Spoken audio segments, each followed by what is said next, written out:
hot tan. Yeah, use that shit, bro. All right. Well, we're back. Hopefully, we don't say anything too scary for YouTube, because the last video we were on, yeah, taken down for medical misinformation. Yeah, a bunch of nonsense is already out in the open that everybody already knows about. That's the thing. We're not medical professionals. We don't give advice as far as medical. Like, this is a conversation between the whole thing of this podcast. We're two veterans who just are living life and we just have opinions about the shit that's going on around us. We're just navigating the world just like everybody else. I mean, you have jobs, stuff like that, families and whatnot. It's just trying to get people to kind of get inspired to do your research, because there's so much. What they took our video down for misinformation, which is ironic. Because we're not informing. We weren't, especially on that segment, we weren't really informing anybody. We were just talking, and they took it personal because, they're softies, but or whatever the hell they got going on. But there's like 40 other podcasts talking about the same thing or worse. So yeah. I'm not entirely sure what they're... And the thing is, we've talked about similar subjects in other videos we've had, and nothing happened. Mm-hmm. Nothing. No strikes, no warnings, no nothing. And then we get a warning on the last video we did, and I don't even remember what the hell we were talking about. Yeah, it might have came up about COVID or vaccines or masks or something, but... So we might get taken down just because of what I just said. I mean, but we all know they're safe and efficient, you know what I mean? And damn thing. And get your boosters, the triple, quadruple. Wear your mask by yourself in your car and drive around. Like a sane person. Yeah, go ahead and hop on the left lane and camp in it. Take forever to make right turns. That kind of stuff. Go right ahead. I don't know. It's just kind of odd that that's the hill they decide to die on our video, which make things a little bit harder for you guys to kind of keep track. It lowered the views for sure. Yeah. Because it had like 30 views by the time it got taken down. So. Yeah. So, I mean, don't forget, you guys hit the like button, subscribe. That helps the algorithm, and it helps promote the channel. As far as that's concerned, it helps us reach a broader audience. We're on Rumble, Twitter, Facebook, now X. We're on multiple platforms. It's just two vets talking, talking about the regular things and things that are happening. Try to punch these out as much as we can, but with our schedules, once every couple weeks is usually the best we can come up with. Where we can have some kind of consistency, and we'll just shower you through the week with shorts and stuff and all the other stuff that we can do. But as far as the big news in the last couple weeks, I mean, the Maui fires. Yeah. That's been a narrative that's taken a life of its own. From the conspiracy theory side, which so the thing is that it's for me, going into the Maui conspiracy theory side, I just think it's extremely hard to pull off a conspiracy of that size because it's fire. So a hurricane. So the official report is what? The power lines went down, sparked up, and that's what initially caused the fire. At the same time that a hurricane was hitting the islands, and the high winds caused it to spread as fast as it did. Now, and affect as much as it did, which isn't outside the realms of possibility. That's completely believable. Now, this has another point that it's kind of like a side narrative to it that it's important to why we get these local election politicians and or candidates. We offer this platform to all of them. to come and speak their piece, because it's important to you guys to understand that it's not about who's running for president as much as who's going to be in your city council, who's going to be. Those are the much more important. Depending on where you're watching this from, who's your alderman, who's your daily life, who are the people that are elected in your local and your local officials are the ones that have a bigger impact on your day to day than say the president. The president does have a trickle down effect, because if he screws up, like they all have, right. Of course, it affects you in the wallet in many different ways, whether it be by taxes or higher prices somewhere. It's just inevitable. But your local politicians are the ones that can cause major tragedies by mismanagement, kind of like what happened in Maui. The emergency management director, trash. That dude, he didn't activate the water, didn't activate So firefighters go to fight this fire with no water. Yeah. It's hard to understand. It's hard to understand from our point of view, but the thing is that when you don't know who your local officials are, and you don't know what they're made of, and you don't know what their qualifications are, some of these emergency management directors are not school trained. No.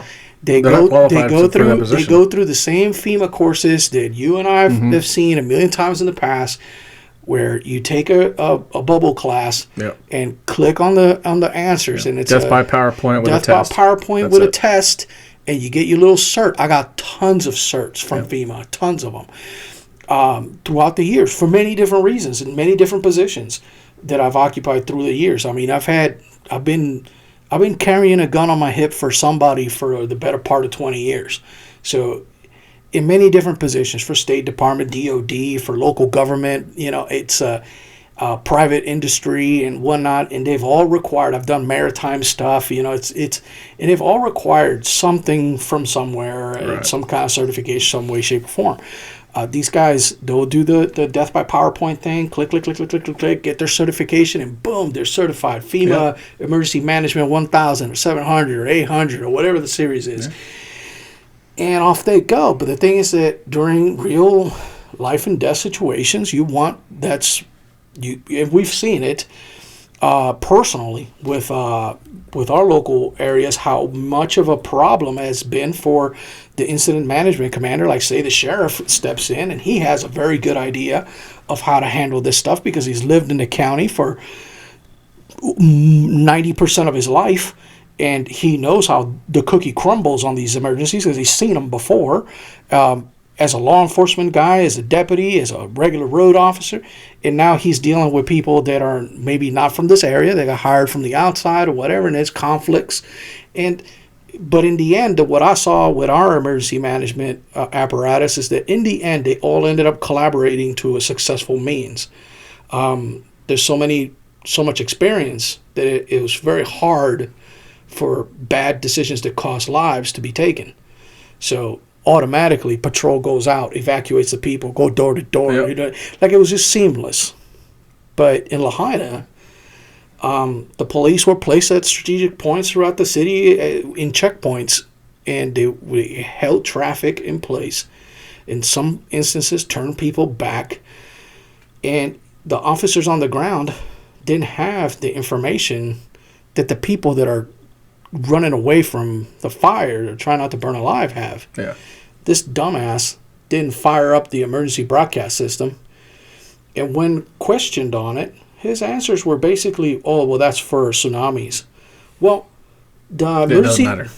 the website for the city of Lahaina explains what the emergency management alarms are for, and it's not exclusive to just that. They're for a multitude of emergencies, including fires. It's in their website. So this guy, ignoring the very information that is under the hyperlinks on his department, did not fire the emergency broadcast system, so nobody knew. There was a lot of people that didn't know how bad this was.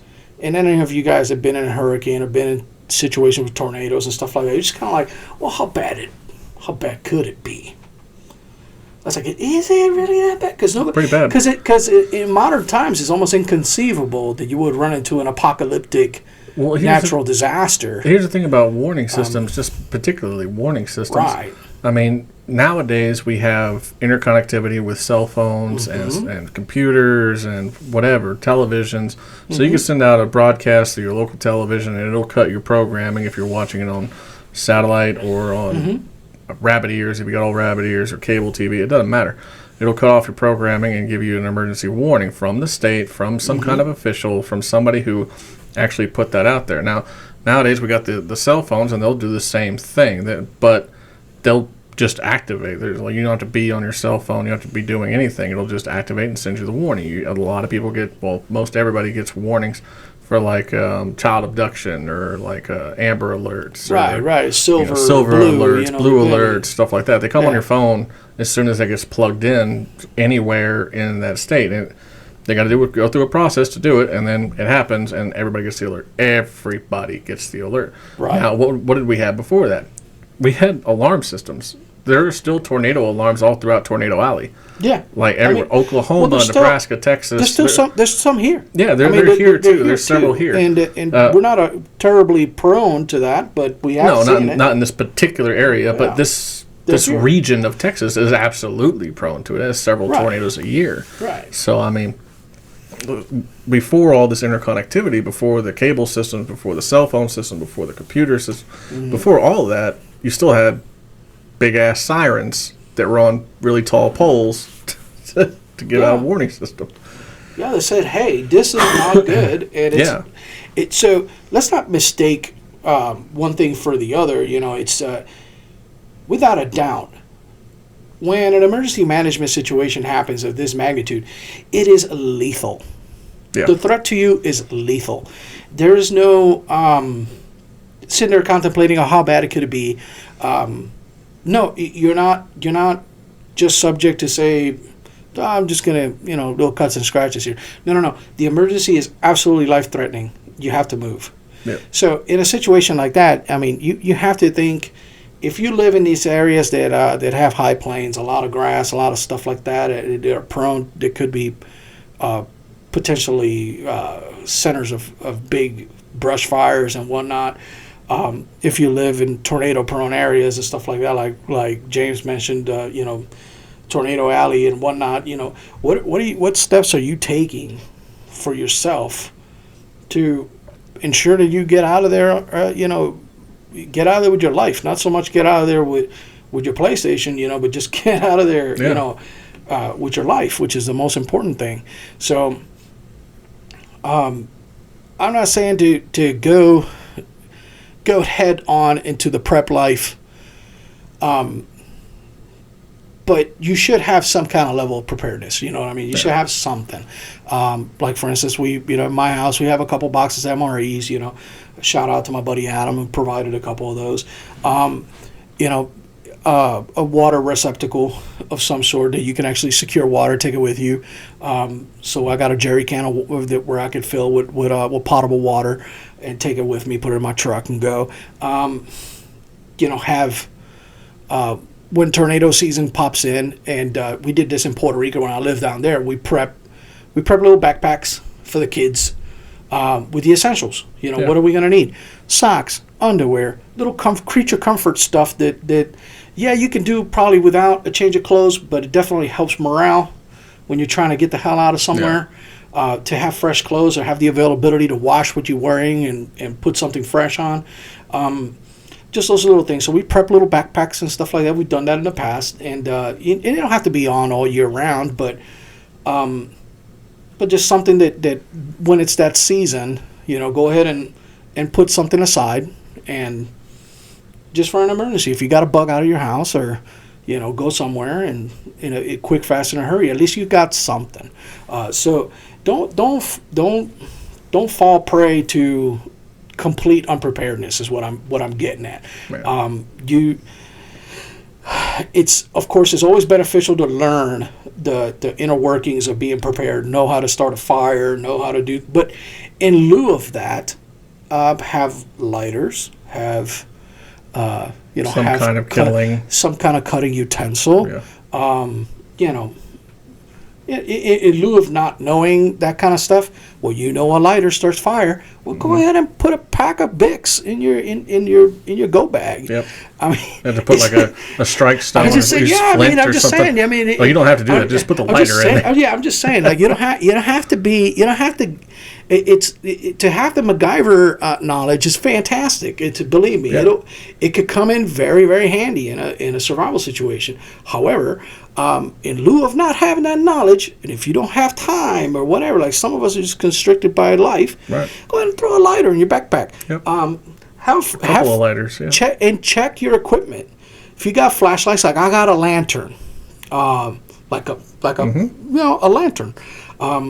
I check the batteries, make sure that they work, make sure that stuff works. A big one that every household should have is a shortwave radio, where you can listen to emergency transmissions. They sell them. They're super cheap. Yeah. $30-$40 if you want to splurge. A lot of them are hand crank charged. Yeah, I was about to say that too. A lot of them don't even take batteries. A lot of them don't take batteries. You can hand crank your shortwave radio, and in case you're cut off, because a lot of these people in Lahaina, some of them were cut off from the rest of the evacuees, with no hope of really understanding what was going on. Not that Hawaii was actually pumping out any good information anyways, because their emergency management system was trash. But in the mainland over here, go ahead and have one of those in your pantry somewhere, that you can grab and go and listen to some stuff, because during emergencies like that of that magnitude, you're not going to have cell phone coverage. We all saw it during 9/11. Yep. We saw it during other emergencies where the cell phone systems were overwhelmed. Yep. You couldn't get a call out or anything. One of the first things that goes out in any emergency is communications. Right. Communications is the first thing to go. Any emergency, no matter what caused it. It's super important to get yourself acquainted with that kind of stuff, and just kind of have it for a rainy day, just in case. You never know. No community is immune to the kind of tragedy that those Hawaiians and those Americans are going through. But this is why it's important to know who the hell your emergency manager is, and what the hell are his qualifications. Yeah. Who is your city councilman, and what are the moves that they're making towards helping your community and keep maintaining a decent preparedness. These guys, they're chief of police. For the love of Christ. He had cops turning people back around. Residents of Lahaina had to jump in the water just to survive the fires. They had to abandon their cars and jump in the water just to get out of there with their lives, because cops had roadblocks turning people around. And when confronted, police was like, I'm under orders to keep everybody here.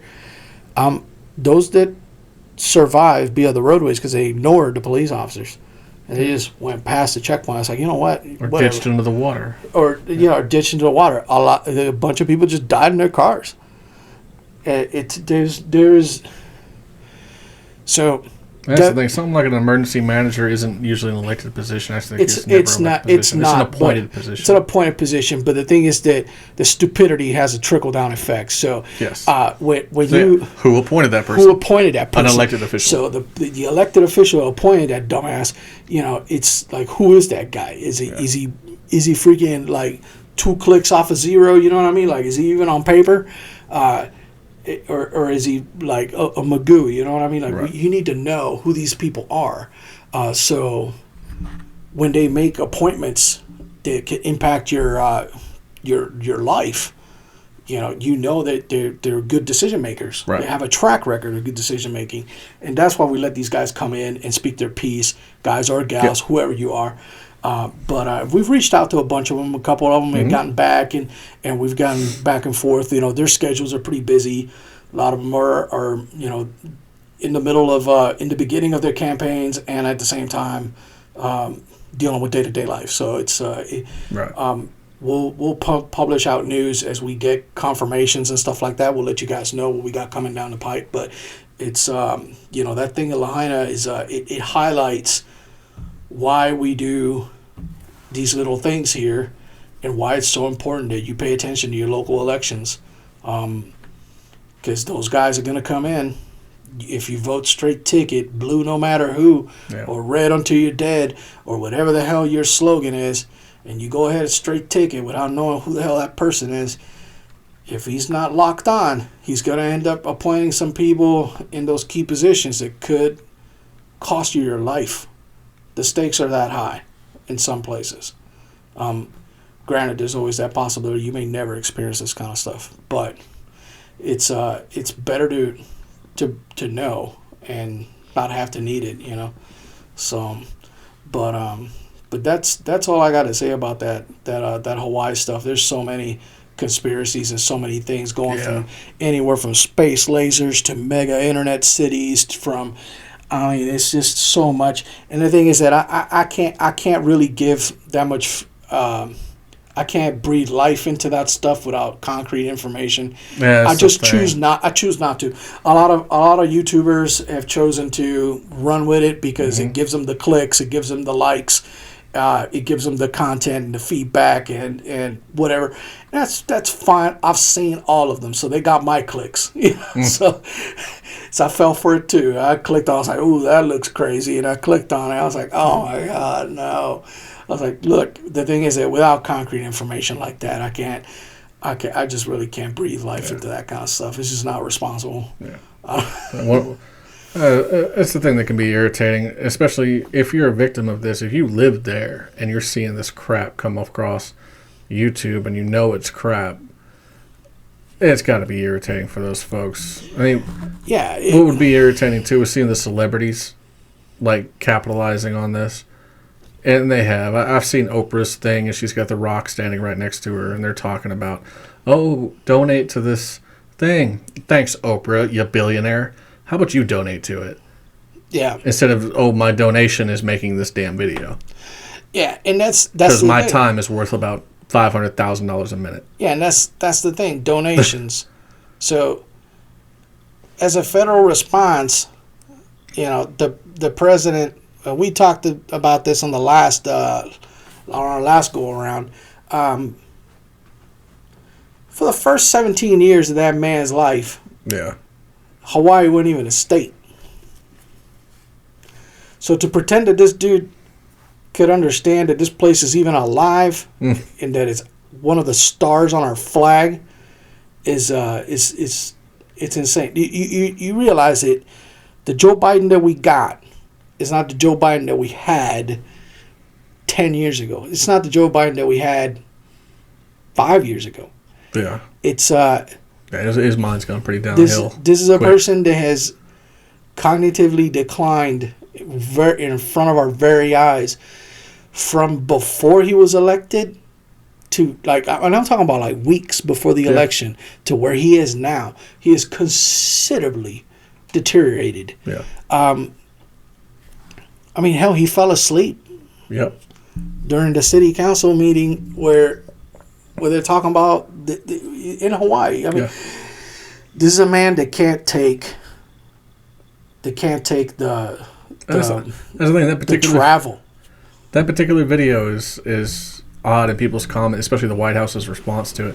And people say, "Oh, this guy just fell asleep during a remembrance thing for these folks for a solemn occasion." It's like, oh, the president was just being really, really solemn.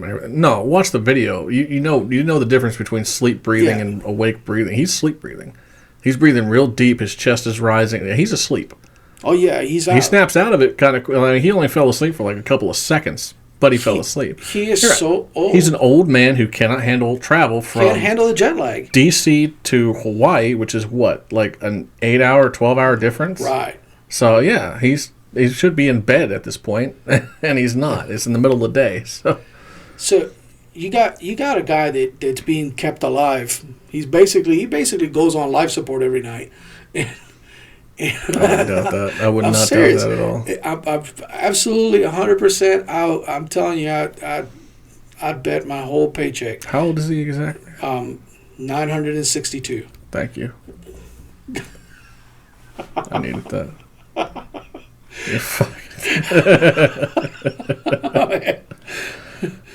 It doesn't say. Where is he? I couldn't just look up Biden. It tells me how old he is. No, I mean... I have to Google. Oh, he's 80. He was born in 1942. Yeah, so... he can't take the jet lag. So people are surprised why it's so disrespectful. Look, no matter how much he tries, believe me, I'm fairly certain that he didn't fall asleep out of disrespect. No, I wouldn't. He fell asleep. I wouldn't say that at all. Out of being old. He's just really old, He and the jet lag got to cannot him. handle it. It's not. It's so we gotta come to grips with what really is what's real here. People are like, oh, he's so disrespectful. He's so that. Yeah, it comes off disrespectful. Look beyond the veil, or the veneer of what people are putting out there, and realize that this dude is just old. We all have a family member that's too far to travel, whatever. Every time they travel, it's like, oh, I'm so tired. Same thing. Problem is, this dude's the leader of the free world, right. So he is the top of the executive branch of the United States government. yeah. So when confronted on this stuff, he approved $700 for these people, and which is infuriating to all of us that've been following the White House closely the last couple years, and how many billions and billions of dollars this dude has pushed to the war effort in Ukraine, and $700 per resident. That's the thing. Lahaina population is about 13,000 people. 700 times 13,000. I can do the math real quick, but it's less than $2 million. It's like 1.9 or something like that. Yeah, it's just, that's disrespectful. If you want to hang your hat on disrespect, that's where it's at. So you got an entire community that was erased for all intents and purposes. Hundreds of people that are gone forever because they haven't found or know they will ever find their bodies. You got to realize that school was out that day because of the hurricane, so the kids weren't in school. Mm-hmm. A lot of the parents were at work because it's a hurricane and they're working. Mm-hmm. That community is the biggest economy driver of that community, if I'm not mistaken. Tourism. Is the tourism. Yeah. So a lot of these people are working for the tourism industry. Hotels, hotel clubs, industry. spas, So they're resorts. These resorts are still going. They're still operating. So and they're trying to secure their guests. They're trying to secure their guests. So the parents of all these kids had to leave a lot of them had to leave their kids at home while they went to work. Right. When this stuff kicked off, there wasn't anything to tell these kids, freaking run. Right. It's they burned alive in their house. Most likely died of smoke inhalation, but neither here or there. Yeah, irrelevant. Irrelevant, right? But the thing is that the actual cause of death. Yeah, that's irrelevant. But it's insane to think that that under a circumstance that dire, $700 is what. Yeah. This is a state. You guys know that, right? This is an American state. This isn't Puerto Ricans or Guamanians freaking crying for assistance or whatever. This ain't a territory. This ain't freaking Belize saying, "Oh, we need cash." No, this is a state. Well, that's the thing. It goes right in line with what this administration has become famous for. I mean, I'm pretty sure that the legacy of this administration is going to be like handing out chump change to emergencies. Because, I mean, they've done it before. During the COVID lockdowns and everything else that was going on, what did they do? They gave out like $500 and they gave out like another $500 or something. I don't remember exactly how much the second payment was, but the first payment was like $500. Right. So it's like these Now, I was fortunate enough, you were fortunate enough to be working in a, what do they call it? Essential job field. So, I mean, we didn't miss work. We had to work through that whole thing. And I think both of us got sick during the entire thing, too. Yeah. So, we had to work through that, and we got the $500 on top of that. Now, we weren't most people, though. Most of the people this was really affecting, they were not able to go to work because of the lockdowns. Like, the places that they were employed by were shut. The gyms, churches, stores, whatever, they were shut. So they couldn't even go to work. They couldn't make any money. Not to mention that the business wasn't making any money. So whoever owned that business wasn't making money. And they got $500, and that was it. So good luck paying your rent in New York on $500 for the next 6 months or however long this lockdown lasts. So the thing is that a lot of concessions went into play where some of the people that were hardest hit were those landlords. Yeah. Because they couldn't evict and they couldn't collect. Right. So they couldn't collect and they couldn't evict. And yeah, that sounds a little insensitive, and I get how it comes off. But if you're a business owner, that's your shtick. If that's your source of income. That's your source of income. Now, you guys remember how hard it was to pass those Biden bucks through Congress, how hard it was to get them approved, how uphill it was, in the fighting matches that happened in Congress to get these COVID funds passed and those stimulus checks. And it was a battle, right? Why are we not seeing that battle for Ukraine? Yep. We're not seeing that resistance, that level of resistance that we saw for all that. I mean, it's insane. If we tally up how much we've given to Ukraine, it's there's no.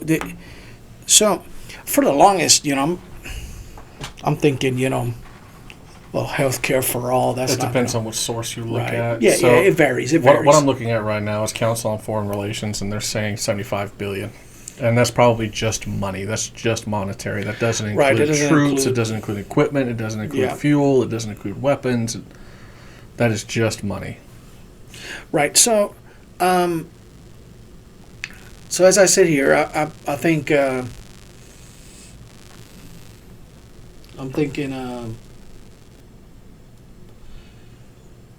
of all the little things that we've experienced through the years, because this podcast is born from the COVID days and all the nonsense and shenanigans that we experienced during that time, the conspiracy theories and all the conversations that we had to have on an empty highway, just sitting there freaking like, because everybody's locked down, nobody's moving, we're still cops, so we're out there, and you're just kind of sitting there under a tree going like, man, like, what is this whole thing about? Just found some random crap on the internet. Just some random crap or whatever. It's like, what? This is insane.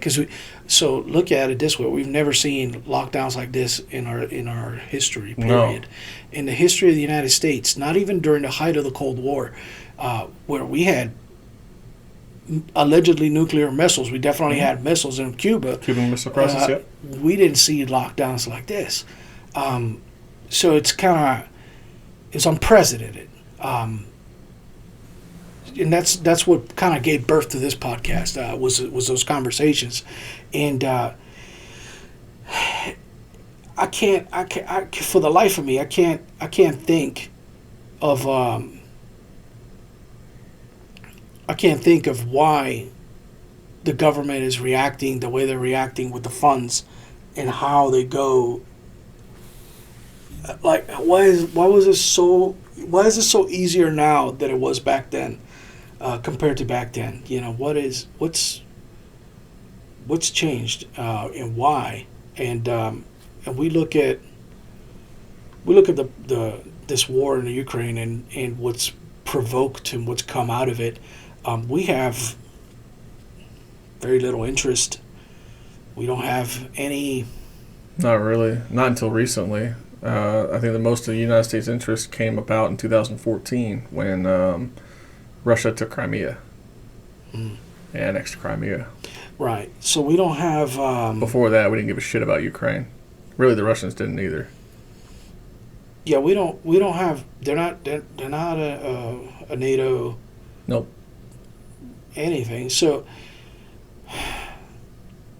I don't know. Russia's said that this was a red line for them from the end of World War II. NATO expansion. The NATO expansion. Well, NATO really didn't come about until. But it was mostly after they relinquished East Germany, was it? I'd have to look it up. So I don't want to somewhere in there, the agreement was basically, don't come further west. You know what I mean? Like we don't want you on our borders. And so NATO was founded in 1949. So we've done just Soviet about Union didn't fall until what, 1991, 1990, 89, 80 something.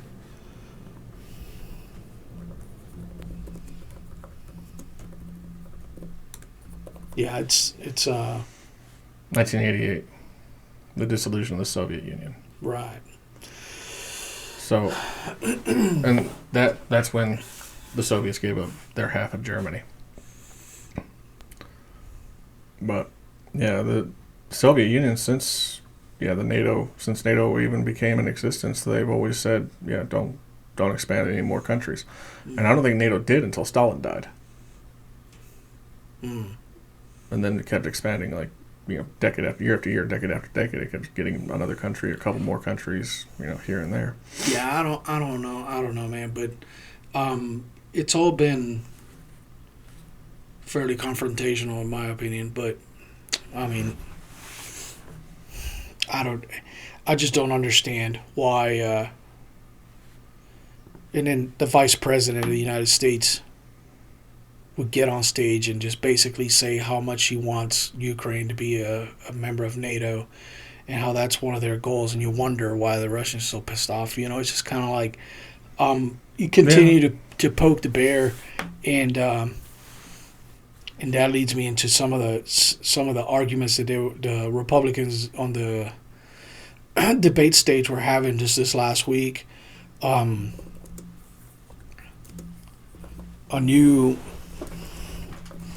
new man has kind of popped up on the scene, and some people saw him coming, a lot of people didn't. Vivek Ramaswamy. Who? Ramaswamy. He's a Salamis. Whatever. Vivek Ramaswamy. I had a tab open on him. There he is. Yeah, he popped up on the scene a little bit before those debates. He's done some major podcasts and stuff like that, and actually answered some pretty good questions.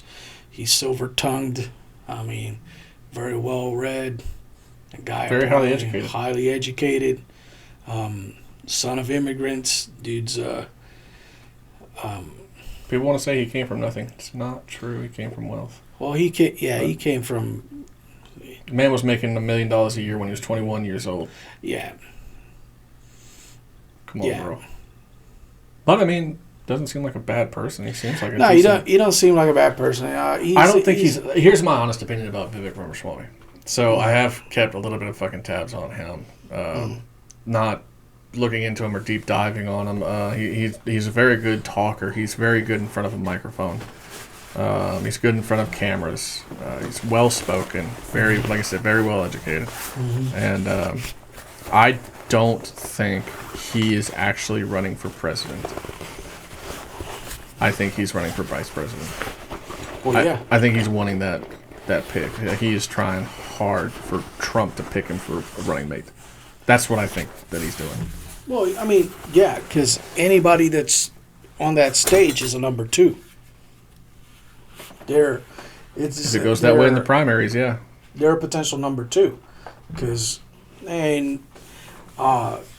Trump's not just ahead in the polls, he's ahead everywhere. Everywhere. So he's so far ahead that he didn't... From what I read recently, he's actually ahead on both sides, which is really something. Well, every time they indict him... No, I mean, he's ahead in, like, as far as Republican voters and Democrat voters. Yeah, he's ahead everywhere. Like, he's not. He's actually a choice for some Democrat, but from registered Democrat voters, he's not the main choice. Biden is. Well, But I mean, it's the first time. that's odd, dude. So it's the first time we've seen somebody accused of a crime. Yeah, a former president, or actually arrested for any Arrested. crime. Yeah. Now, to Or kind indicted of for something that he did while he was in office. right. Yeah. But have that have the Streisand effect. You know what I mean? Like, I don't know what the Streisand effect is. It's the effect of when you don't want something to.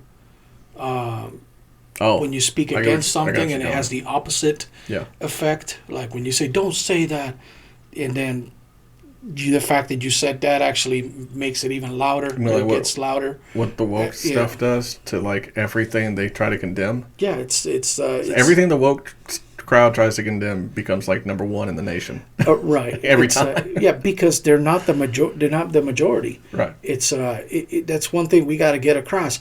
So it seems like a unsurmountable situation in society, because the media is ran by the left and those people.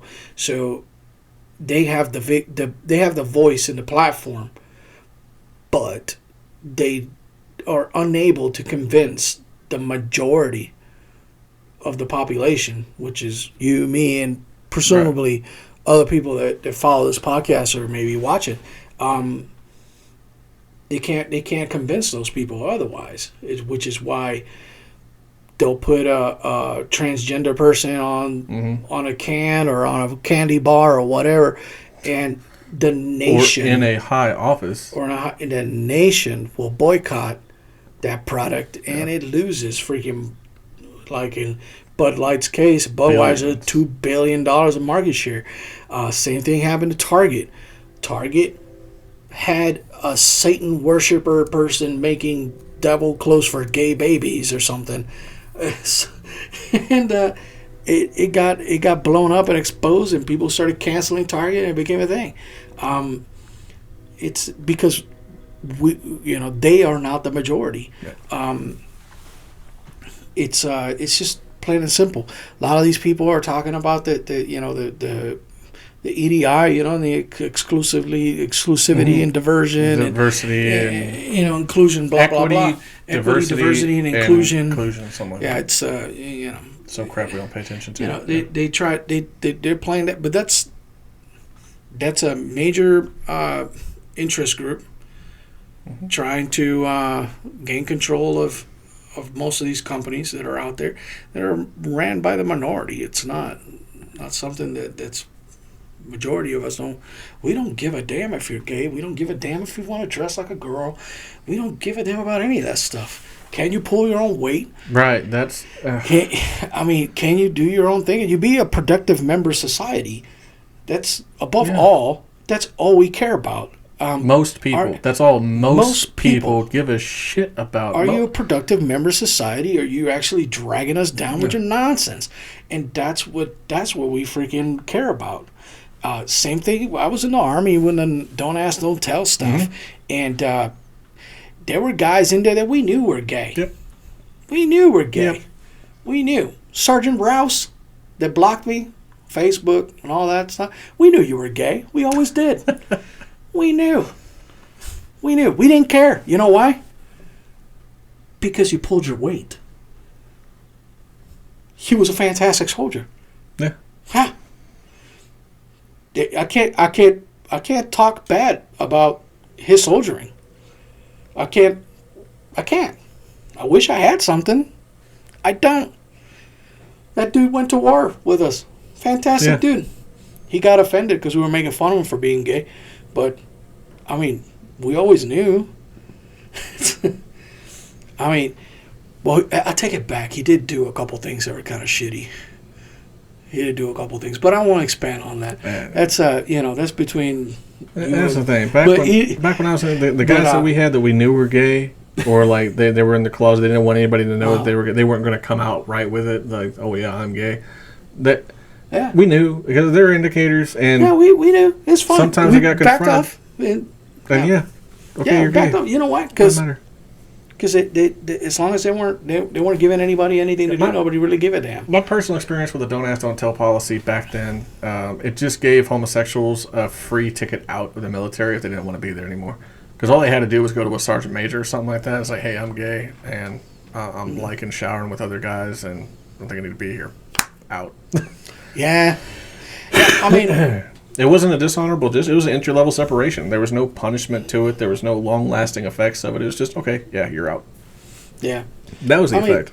But that's the thing. That's what I wanted to illustrate about the woke movement. It even in some of the most macho. Mm-hmm. Look, I was parachute infantry. There's very few jobs out there that are more macho than that. It's Tanks. Tanks are badass though. Tanks are pretty badass. But all right, so let's just say combat arms, like frontline combat arms. Frontline combat arms. They don't get much macho than that. Missed. And it's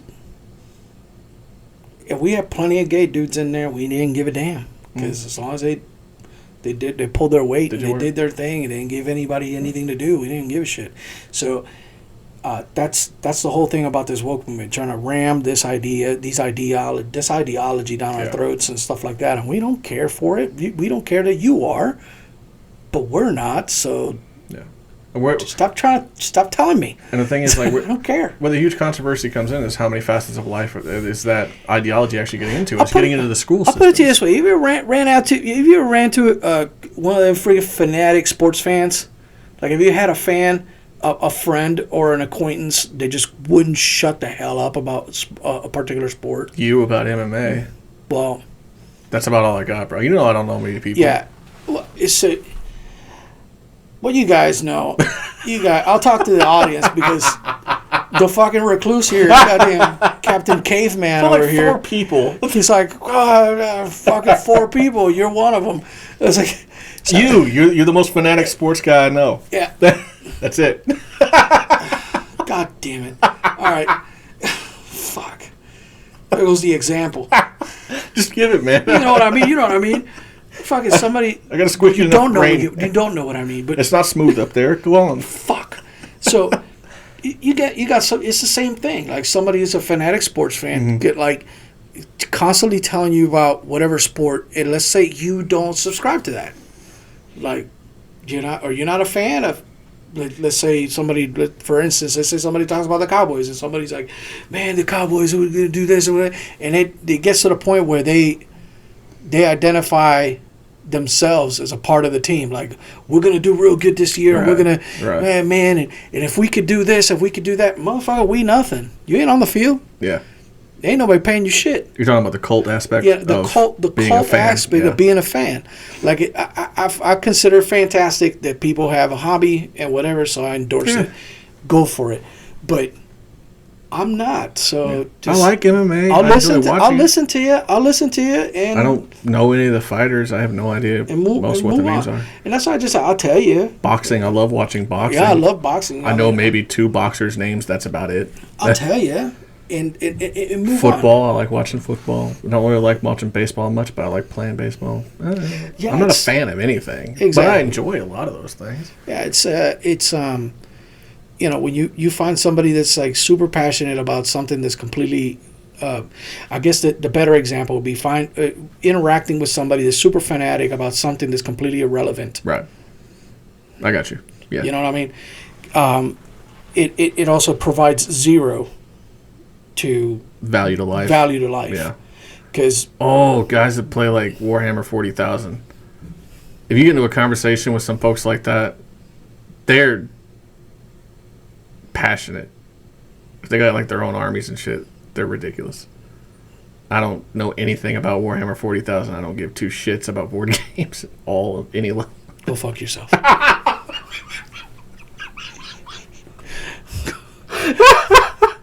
Go fuck yourself. Fucking hate you. You fucking hermit. You're the one that's got books on that shit, bro. I don't just have books. called an omnibus. It's a fucking Horus heresy. Dickbag. Anywho, so now you know that about me. Yes, I've painted miniatures. Yes. God damn it. All right. So yes, it's equal to that. It provides zero value to society, and yet it's the same thing with the useless information that I have. It's useless information, shit that fucking people keep talking about, and that's like, look, I got plenty of useless information. And that's what's crazy, man. So society is a curious monster, man. These people, man. But don't get wrapped up in the nonsense with the media. They're not the majority. Fact remains that there's a lot of decent folks out there, a lot more decent than they're not. Don't give it too much credence. And when you hear this kind of stuff, I mean, hell, a big one is that dude that made that song just recently. Richmond, north of Richmond? Yeah. I don't remember his name. Something Oliver something. Oliver Anthony or something. Anthony Oliver. Whatever. Yeah, something. So he hit the news. Oliver Anthony. Yeah, he hit the news super hard. He was on the Joe Rogan podcast just the other day. Everybody I talk to just has just this glowing perception of who this guy is, who they think this guy is. I think he's a dumbass. Yeah? Yeah. Why?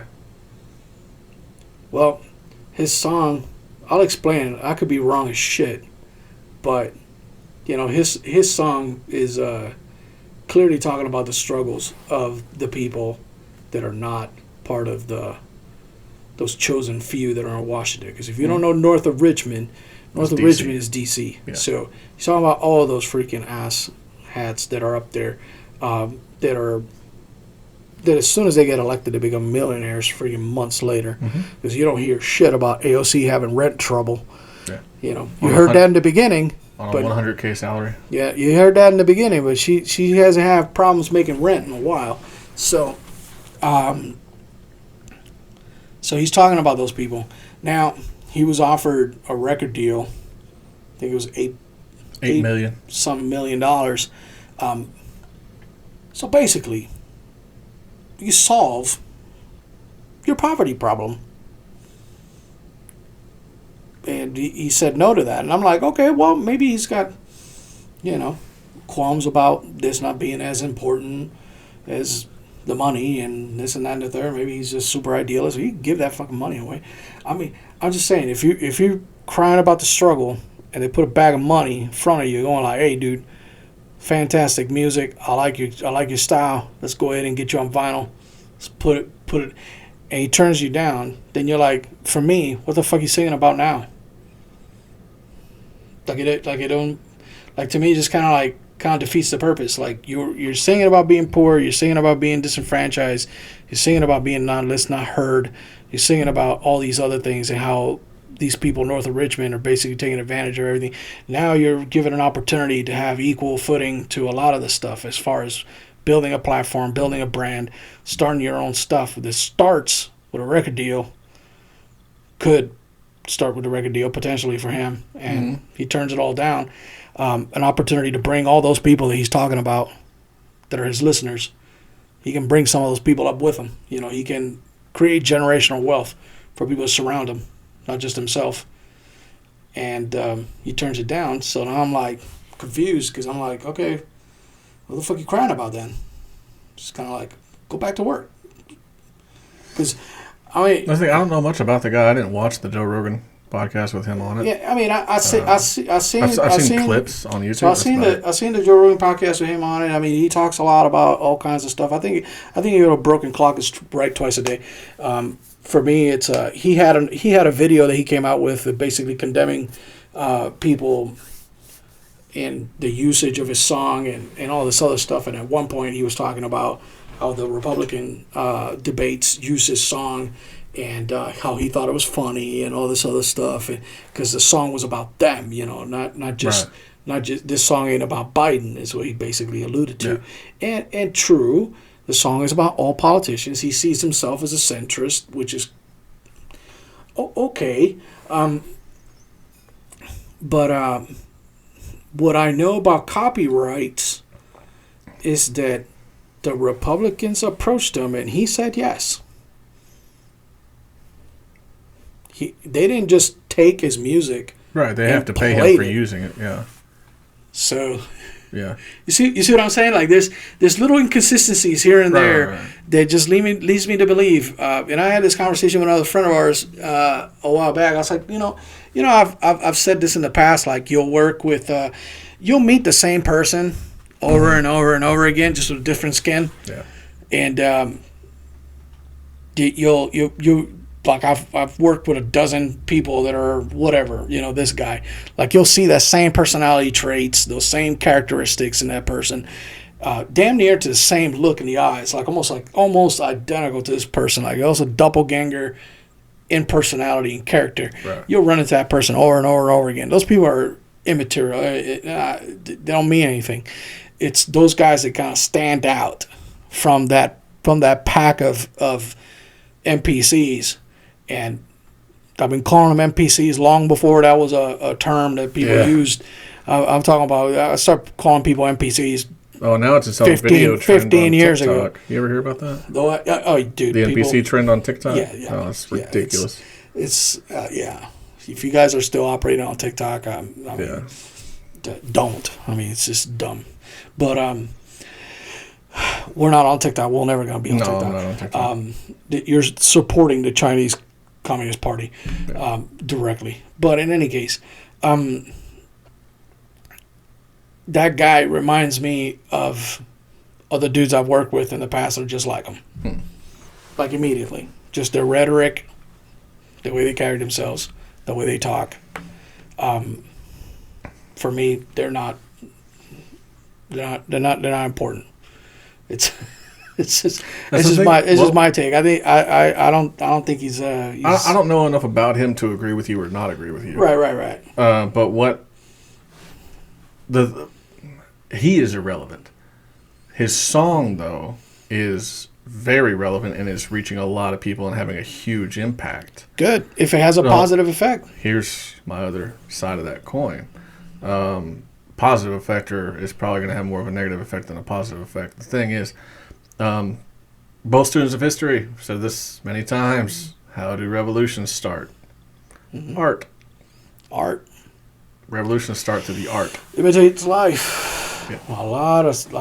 So music starts getting made about how shitty things are and who's shitty and what's the shitty thing going on, stuff like that. And paintings and street art and a lot of this other stuff. Yeah, that's how you start creating a movement, is through art. Every time. The French Revolution was no different. Neither was this Bolshevik Revolution. It's not any different. It's the same thing every time. The art started, and then people start being moved and motivated by the art. It's so to expand on that. It's why authoritarian regimes and tyrannical entities always crush public places of meeting, like bars and places where creativity is actually on the forefront. Bars and places of worship and stuff like that, where people can get creative. People are gathering and talk People freely. are gathering and talking freely is one of the first things to go. So, which is what we were talking about when the lockdowns first happened. And we're like, oh shoot, something bad's about to happen. And then just kind of came and went. No aliens. I mean, no little gray man having a press conference. No, I don't know. Maybe that's still on the pipe, but I don't know. It's just kind of weird. But I thought it was funny you mentioned bars, places free to talk, and just normal gathering places. There's a recent thing that came out. You ever heard of the beer czar? what they're calling him. I don't know about the... So I don't know if like they have like the White House has called him that or not, but this guy is the director of the National Institute on Alcohol Abuse and Alcoholism, the NIAAA, Dr. George Koob, Koob, yeah. So he was saying like and I think it blew up on the internet a bit. It's like, oh, they're gonna like restrict Americans drinking alcohol to like 2 beers a week. Oh, fuck. So that. Ted Cruz came out and said something about it too, and he pretty much in not exact words, go fuck yourself. People are going to drink however much they want. Good. But he can't make policy. This guy cannot make policy. He's just he's a doctor who advises on like alcoholism and stuff like that. So it got kind of blown out of proportion. But I see where people are coming from when a government official or government appointee says, "Oh, you should only be drinking 2 beers a week." And, well, you should only be saying 1 word a day. Fuck you. Yeah. Yeah, it's crazy. I mean, that's why I'm telling you, man. So the Proud Boys had their leader sentenced. 17 years? Yeah, I heard that. 17 years, 15 years. Proud Boys Lieutenant Dominic Pizzola sentenced to 10 years for January 6 involvements. Yep. I don't know, man. That is the only coup d'etat I've ever seen that didn't have any weapons. Did they not? I thought they did have weapons. No. Look at the crowd. Look at all the videos. No.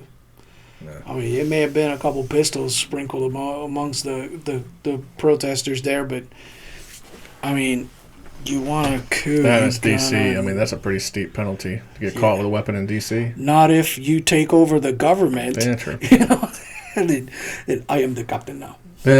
So that's the thing. I mean, you got like what decades-long prison sentences now for people who what? Who open, aired their grievances in the House of the People. What crimes were they actually charged with and convicted of? What they were charged with, what they actually did was actually 2 different things. Because what they did was interrupting an official meeting and criminal trespass. That's what they actually did, according to Texas statute. So, because they did interrupt official proceedings. It's what, a misdemeanor? It's a misdemeanor, yeah. Tops. What they were charged with was freaking insurrection and all kinds of other crap. Stuff that they didn't throw at good old Donnie. Freaking. They didn't hit him with insurrection. Trump, yeah. No, they're trying to hit him with what? Espionage. The Did Espionage they charge Act. him with espionage? The Espionage Act. No, but they didn't charge him with espionage. Oh, they dude. couldn't have. Oh, bro, I'm telling you.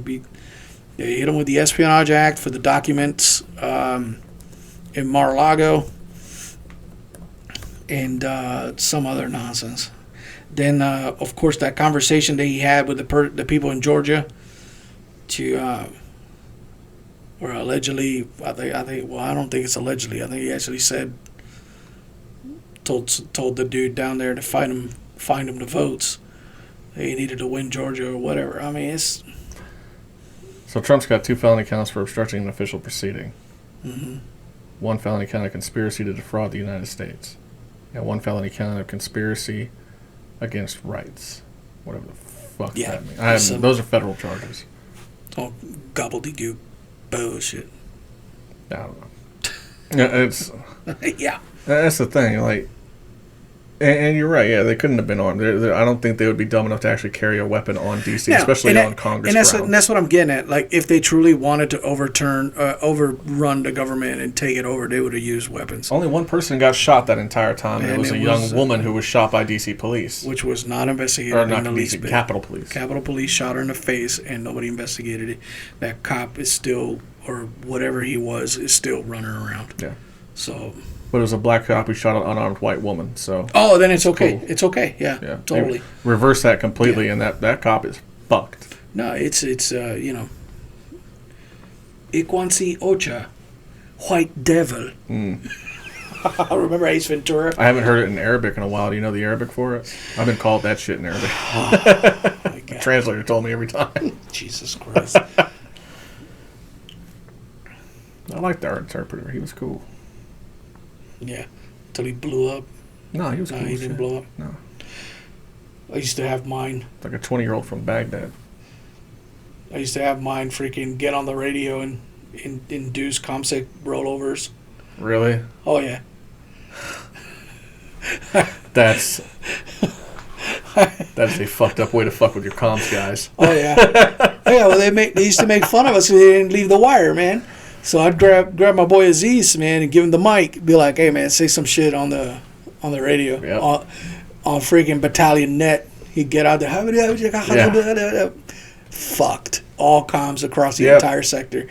They're like, ComSec roll over. I was like, oh, my God. Oh, he keeps compromising our net. It was me. Because then they'd have to drive out there and change the ComSec on my freaking Singar. And they'd come out there and be like, oh, man, dude, I don't know how our net keeps getting compromised. It's like, oh, man, that's tough business, man. About time you got out of the damn air condition. Freaking bastards. You're over there freaking... That's pretty messed up. You're over there living in a server room. It's like freaking 60 degrees. I'm over here melting my boots in the freaking pavement. Granted, not their fault because it's the job I picked. Right. But don't make fun of me. You know what I mean? Don't make fun of me. You know, it's unwarranted, man. So yeah, man. We used to do all kinds of shenanigans then, guys, man. It's not like any one of us couldn't do their job. They just plugged in an ANCD to the radio. They got their fill from somewhere else, so they didn't fabricate anything, you know. Oh, man, but yeah, those freaking Proud Boys, they're screwed, man. Yep. They're screwed. Did the Oath Keepers guy get sentenced? I don't know. I don't know what happened to him. I ran into a bunch of them back in, maybe a year or two ago. I keep running into them. They gave me a card and everything. I was like, ugh, put that thing in my shredder. It's like, I don't want no part of that. I've never seen them to be bad folks in general. Nah, it's just kind of like, 18 years in prison? It's just that having gone through so many security clearances, so many security clearance processes and stuff like that, you never know when an organization that you subscribe to with the best of intentions all of a sudden gets placed on a list or whatever, and now you're undermining the sovereignty of the United States, and you personally may not have any of that, but your organization does, and now you're wrapped in the middle of that. I just looked up the founder of the Oath Keepers, sentenced to 18 years in prison for terrorism for his role leading a seditious conspiracy to disrupt the certification of President Joe Biden's election. Wow. You know what's funny about that? It's not public either. Like, you would think they would dance on that dude's grave. That's ridiculous. Like, you would think that every major news outlet would be doing the cha-cha on top of this dude's sentence. Like, I should know what he looks like firsthand. He's got an eye patch. Oh, that's badass. He's a combat veteran and a lawyer. Reminds me of something in history. Doesn't have much to do with it, I guess. It's the eye patch, right? No, it's not the eye patch. Black beard. It's not the eye patch. He doesn't have enough facial hair. Anyway. You ever heard of the Bonus Army? The Bonus Army? I've heard of the Ghost Army. Not the same. Bonus Army. No.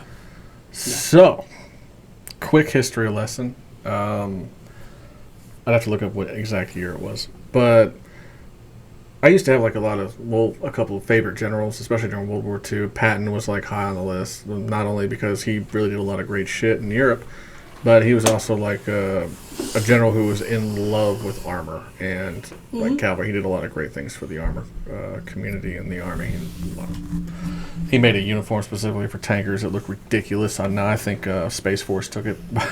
Yeah, those guys are pointless. He was involved in this incident. So was MacArthur. I think Patton was maybe a major or a lieutenant colonel at the time. Again, I have to look up a lot of the details. Anyway, but you can look up the Bonus Army on your own. Here's the gist of what happened. After World War One, quite a few of the soldiers that fought, the American soldiers that fought in World War One, weren't paid because the government just did not have enough money to pay them. This was back when our money actually meant something, and there was a limited amount of paper currency that represented the wealth of the United States. So the government legitimately did not have enough money to pay its soldiers. So these soldiers were given certificates that were good for a bonus payable at a future date, future undetermined date. So, like a bond, almost? Yeah, it's comparable to a bond, but the bond had no date on it. Bonds always have dates on them of when they become, what's it called? Like when they mature, they're payable, whatever. So, but these soldiers were given these bonuses as a certificate, and they would be payable at a later date. And then the Depression hit. Useless. So the soldiers wanted the bonus. They needed because it now. They needed it. They need it now more than ever. Yeah, they were willing to wait for a while until the government caught up and was able to pay them. I mean, these people supported their government. And now the Depression hits, and hey, I need this bonus because my family's starving. So what did these veterans do? These are combat veterans of World War One. They went to D.C. It's like, we need our bonus. So now it's the middle of the Depression. They got nowhere else to live. So they're taking over the parks and the open land. There's a lot more open land back then than there is today. A lot more. So they're camping in open land. They're like entire like bonus villages that were set up, and like they're legitimate like streets. They made their own streets. They made their own communities in their D.C. so they could petition the government to pay these bonuses for these certificates that they were given. Government wasn't going to pay them. Trying to wait them out. There's a couple of months. Again, I'd have to look up the details and see exactly how long it lasted, but I know how it ended. It ended by MacArthur and Patton and several other senior officers marching like an entire division of active duty soldiers into that area and gassing them out. That's how the bonus army got dissolved, and those bonuses were null and void after that.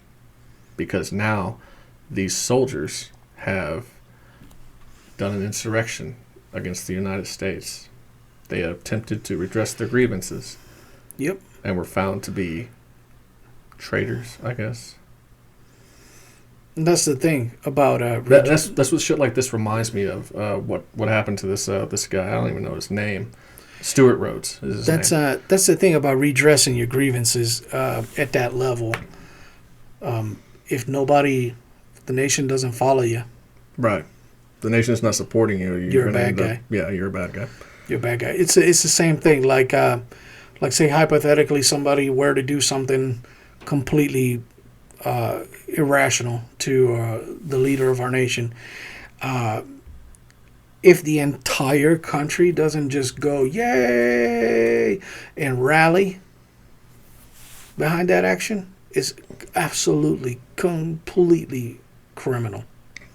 And that's the thing, because those in power are those that have the power to prosecute, and they write the laws and they put the laws in place. And that's why you show up to the Capitol on January 6th and say some nonsense or whatever, or they got you, or they tracked your credit card, or freaking damn what's that, like banks were giving out their records and everything. Then letting the FBI and all these other agencies know of all the transactions that were made in that area during that time frame, and that's how they ended up narrowing down all these people and catching all these folks. Hell, I mean, they extradited dudes from Spain and other countries that were involved in January 6th. They pulled them out of other countries for misdemeanor crimes. Misdemeanors. Well, they were hunting down trying to identify. They were reviewing that video. All the video footage, trying to identify everybody by facial recognition. The biggest name of them all, fucking Ray Epps. Ray Epps never saw a day in court. That buffalo-headed dude ended up getting released. Prison after 2.5 years. After the video emerged of him being calmly walked around the Capitol. Well, no, he was released before that. Actually, I looked that up. He was released before that video ever saw the light of day. He was already out of prison when that video came out. He'd already done his term. Yep. Yeah, I looked it up, bro. He'd already done his term, and then that video came out, and now he's done podcast interviews, and he's gone on TV, Fox News, stuff like that. Yeah, he's done a couple of things. So he's like a Navy vet or something like that. He is a Navy veteran. I don't know what he did in the Navy, but yeah, he's a Navy vet. Well, I mean, whatever. I mean, he's still loopy. Just a quick look on Wikipedia. Yeah, Bonus Army, the Bonus Army conflict, or whatever, 1932, 17,000 World War I veterans and their families, made up of about a group of 43,000 people. And they were camping Washington, D.C., trying to get these bonuses paid. Yeah. Mm-hmm. Pretty fucked up. Yeah. So, here on Dominic Pizzola, he's of Rochester, New York, sentenced by U.S. District Judge Timothy Kelly on 7 criminal counts, including obstruction of official proceeding, conspiracy to prevent an officer from discharging any duties, obstruction of law enforcement during civil disorder, 2 counts of obstruction of government property, assaulting, resisting, impeding certain officers, and robbery of personal property of the United States. The robbery was he stole a police shield and used it to break a window. Judge Kelly's sentence cut in half, prison term sought for the U.S. Department of Justice, even though it added terrorism enhancement for 2 of the criminal counts. The DOJ sought 20 years, while Pizzola's defense suggested 5 years would be more appropriate. And the judge used similar approach on August 31st, sentencing Proud Boys Joseph Biggs to 17 years and Zachary Rell to 15 years. The prosecutors have sought 33 years and 30 years respectively.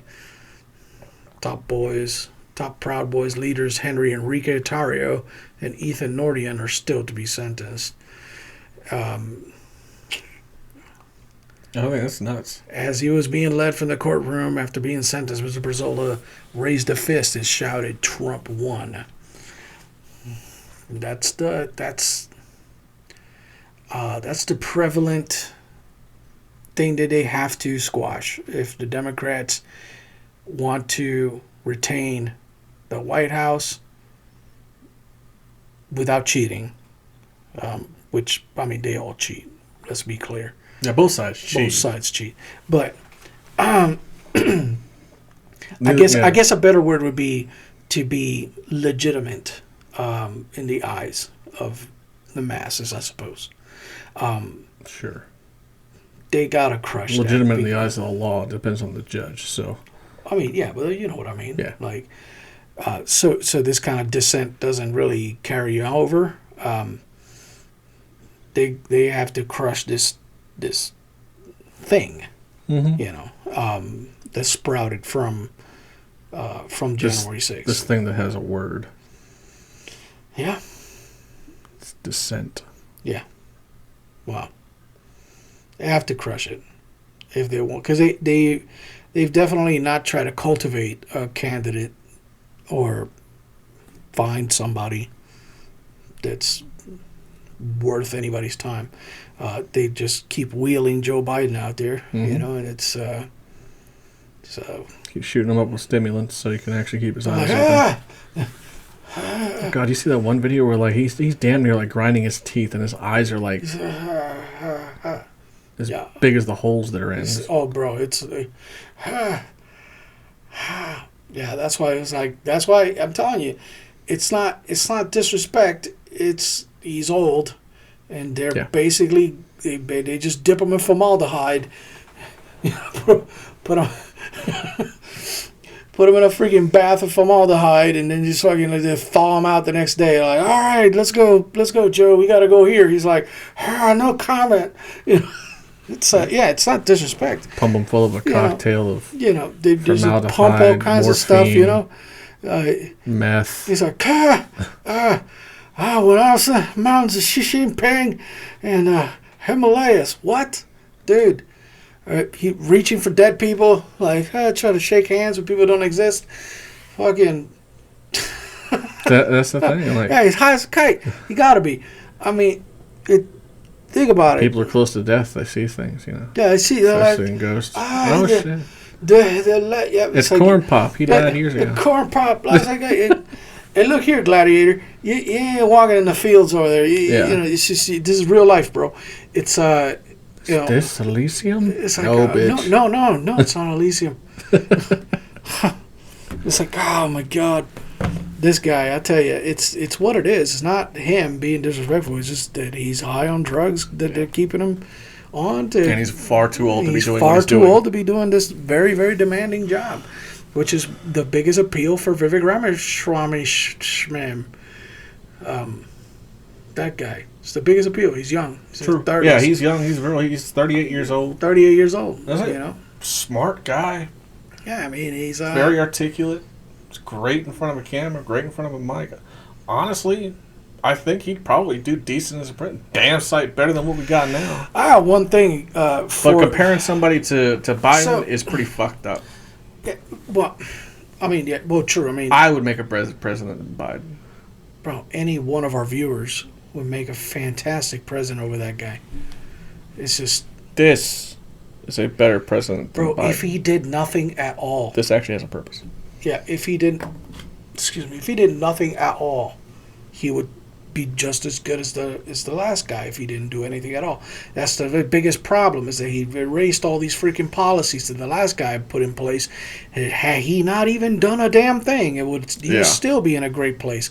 The border's a disaster because of him. The economy's a disaster because of him. But I mean, the military's become such a disaster. But it's well, not so much him, but his administration and people around him. But we can look, he's the guy on the top of the totem pole. He gets the blame. He gets the blame. He gets the blame.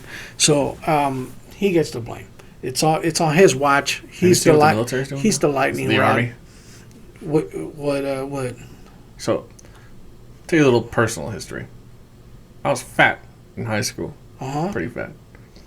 I was about 240 pounds when I decided to enlist in the military. Okay. They told me I needed to lose weight. Okay. Okay, I did. I lost about 40 pounds before I was able to enlist. Because I had to meet weight standards. Right. And then once I lost that 40 pounds, I signed the paperwork. I went to basic training, became a soldier. Now, you can enlist in the Army, and they send you straight to fat camp if you don't make weight. Well, they missed their quota by a lot. So, by a lot. This is an army that, during COVID, they dropped 2 Ranger School candidates for COVID violations. COVID violations. In Ranger School. Did they have COVID? What violations? No. Like COVID mandate violations. So the screening process to go to Ranger School, the medical screening process at that time during COVID was so stringent because of COVID. It was pretty much safe to say that if anybody in there got COVID, it's because one of the instructors brought it in. Right. They're the only ones allowed to leave the area. These guys are never been to Ranger School, so they're segregated. They're not interacting with everybody like the instructors are. But in any case, right. These 2 of them got bounced. Apparently, one of them failed to wear his mask or some nonsense. I'm telling you, this is an army that did that back in the day. So it didn't surprise me when you say shit like that. Like, I mean, I think the infantry had a fat camp. The Army's had fat camp for a long time. The thing is, you couldn't go straight to fat. They're going from from MEPS to the fat camp to basic. Okay. When we were you were already in basic. Oh yeah, you just stayed there longer. And if the drill sergeant saw you and like you're stuffing your fucking face every time at chow and you're gaining weight, tape him, height and weight him, and if he's over the limit, get out. You're going to fat camp to lose that weight. Did you get to pick your chow when you went to chow? Did I get to pick my chow? I had one choice. I had to choose between 2 plates, and that was either the regular plate or the I'm trying to fucking lose weight plate. I'm trying to watch my weight plate, and I'd always chose to watch my weight plate. Nah, we just left faced into whatever was in front of you is what you got. So we didn't have that luxury. But I know we had a couple big dudes, and I remember a drill sergeant just kind of putting his hand in the middle of the plate and just like, yeah, go. And he like brush half the food that was on that guy's plate to a trash can and then tell him to go. That poor guy. It's like with a drumstick. It's just like, damn it. You know? But yeah, I mean, no, I get it now. Yeah, that's drastically different from the norm. But I mean, it could work, man. The Army's always had fat camp. I mean, it could work though. But I've never been to fat camp. That's better than the alternative, which is not have the recruit at all. So, well, mostly when I hear about it, it's like it gives me hope. Because if we get drafted, we may be able to spend the war at fat camp. If we play this just right, we'll spend all of World War III doing freaking side straddle hops, and we made it. It'll be faking side straddle hops. It made it. Yeah, I'd rather do PT for freaking however long that war takes. You know what I mean? So that's a good thing. Both of us are disqualified or too fat and broken. Yeah, well, if we get drafted, we'll report, go straight to fat camp, and let everybody else fight that freaking disaster. Right. So just be freaking over here like, oh yeah, I'm so tired. Yeah. Suckers. So yeah, I mean, what a mess. Yeah, mostly when I hear about stuff like that, it's veterans bitching about it. But I mean, veterans been bitching about the Army. I mean, there's always something. For as long as there's been an Army. They were bitching before they were veterans. It's getting soft. Said some Roman legionary back in 200 AD. Yeah, the Legion's getting fucking soft nowadays. They let them have armor. Yeah. They said the same thing about us. I've heard Vietnam vets say that shit is back in my day. We didn't have no fucking armor. Oh, dude, how many of your friends are dead? Yeah. I've known guys that got hit straight in the plates. They're walking around. They have kids now. Yeah. I know guys that. Come on, man. It's a good thing that we have armor now. Yeah. The armor's good. All we had was face paint. Okay. Yeah. I've heard that shit though. Back in my day. Like, oh my God. Yeah. The only thing I realized that back in my day we didn't have chicks in the tanks, but who cares? There's P-38 and a freaking. I see most of them are gunners, which is the least physically demanding job in the tank. Yeah, you push a button. Button, trigger, and a whole bunch of switches. Yeah. If it's still the same as I remember it, which it's probably not. It's probably a big red button. It's probably a gigantic computer screen now. I don't know. I haven't been in a tank in about 15 years, so. I don't know. It's probably still switches. It's probably like a stress ball. They just got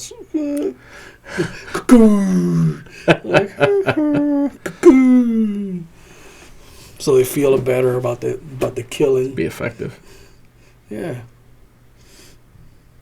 Yeah, I'll tell you, man. You know how it's going to go, though. Some people are going to make it like a little Pokemon. Most guys are going to make it titties. Stretch titties. There was something else I was going to talk about. It was something else. You had that other shit. I kind of gave up hope on talking about that. Oh, because you kind of like fell off the deep end over here? Yeah. We can talk about it. It's about Gabon. Hey, some shit happened in Africa. Yeah. Anywho. Yeah. So much. The Proud Boys. Yeah. Yeah. We got into the conversation we were already having was already too good. I mean, Gabon Gabon doesn't mean jack shit to the United States. So what the fuck is Gabon? It's a country. Where? In Central Africa. Central Africa. All right. Yep. Nice. They had a coup. Their military took over their government after an election. Do I know why? Nope. No idea. I just know they took over. It's great news. Yeah. Doesn't matter. I don't think the U.S. has very much to do with Gabon. We have more to do with Nigeria than we do Gabon. So, and Nigeria's had a coup as well. France is still burning. Oh, damn, still? Oh, yeah. I stopped paying attention to France. Oh, yeah. Oh, yeah. Like, right after their ships sailed away from the East Coast. Yeah, France is still on fire. Yeah, oh, like shit. 1801, Yeah, France is still on fire. But other than that, I mean, not really a damn thing else going on. Not really. We're still trying to get candidates on our show. We'd love to. We've had good feedback with the candidate interview we did with Rob Taylor. We hope to do more of that. A lot more of that. Yeah. Yeah. We might have Rob Taylor back on the show at some point. Who knows? I mean, hell, why not? Yeah. Why not? Got a while before the election's decided, if it gets decided in primary, because I'm pretty sure there's not going to be any Democrats running for that position. Anybody from any other party. So. But if there's any of them out there and they happen to see this stuff, you guys are more welcome to reach out to us and tell us about your crazy point of view. I'm sorry, about your point of view. Yeah. No, I'm kidding. All jokes aside, I mean, this is definitely it's a platform for everybody that wants to do this kind of stuff. If you're running for any kind of public office in this area or wherever, I mean, hit us up. We'll put you on. Yep. We can do the interview two different ways, either through Zoom or you can come to this studio and do it live. Do it in person. Yeah, I mean, we're like I said, it's super. Our important. shows aren't live. It's super important for you guys to understand who your local elected officials are because it really does matter. What I just pointed out in the beginning of the show, Lahaina. Yep. Local elected officials appointed idiots. Mm-hmm. And those idiots made decisions that cost lives by the hundreds. It's important. These small elections are important.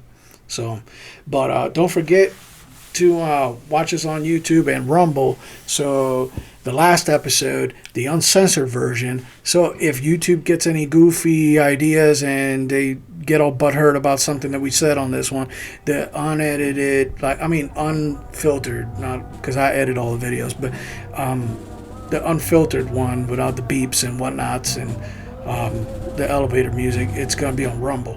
So follow us on Rumble, follow us on YouTube, follow us on Facebook, Twitter. On Twitter or X now.